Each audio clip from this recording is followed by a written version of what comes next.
मित्रांनो नमस्कार. हे आपलं पपईचं झाड आहे. आपल्या केळीच्या बागेच्या साईडला आपण पपईची झाडं लावलीत. तर हे बघा कसलं भयानक जमलाय माल.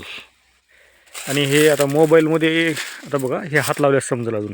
हे बघा म्हणजे कंप्लीट एक फळ हातात न बसण्यासारखे असे आहेत मोठे मोठे. याच्यामध्ये आम्ही काय केलं होतं, काही तोडायचे राहिलेत.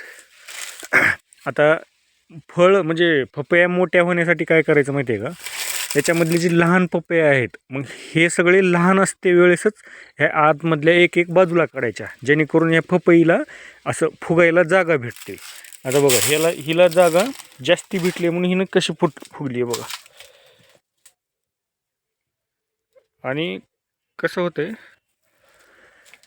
त्याला जागा भेटणं गेली मग पपया लहान लहान राहते. हे बघा हे खालच्या साईडच्या बघा किती मोठे आहेत आणि वर परत हे होते. आणि झाड काय करते, वर म्हणजे माल त्याच्या म्हणजे जीवापेक्षा जास्त झाला तर झाड स्टॉप होते डायरेक्ट, म्हणजे त्याची वरची वाढ थांबते. त्यानं पूर्ण हे पपयाला पिकवण्यामध्येच त्याचं हे होते, म्हणजे अन्नद्रव्य वेस्ट करते त्यानं. आणि हे असे जे वाळलेले ते पानं आहेत ना, याला पण काढून टाकत जावं. या पानांमुळं पण तेवढीच जागा त्याच्यामध्ये घेते. थोडं वरून काढत जावं असं निघून जाते. आणि अजून एक गोष्ट, ह्या झाडामध्ये काय असं एवढं ताकद नसते, एकदम नाजूक झाड असते. आता हे बघा ह्या झाडाला आपलं ते सायाळू असते ना, ते काट्यावालं, त्यानं हे टकरून पार खाल्लेलं आहे. तर ह्याच्यामधून फक्त असं हे पोंगच असते झाड, म्हणजे ह्याकडं त्याकडला आतल्या साईडनं असं एकदम पूर्ण जागा असल्यासारखी नळी आपण म्हणतो. ह्याला सहसा तर होल अँड पोल असंच म्हणतात ह्या झाडाला. तर याला म्हणजे डुकरापेक्षा जास्त धोका सायाळूला आहे.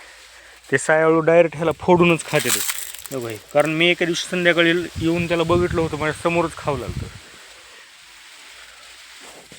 आणि बघा मित्रांनो, हे कमीत कमी 100 किलो तरी माल असेल बाबा.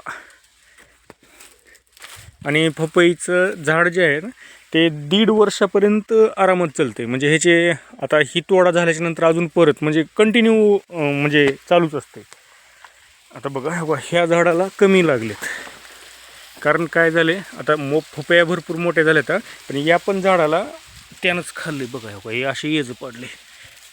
हे बघा हे ते दात त्यानं हे करून खालच्या मुळ्या वगैरे पार करून टाकले. मग हे असं हुल्यास कुठलं येते त्यानं. बघा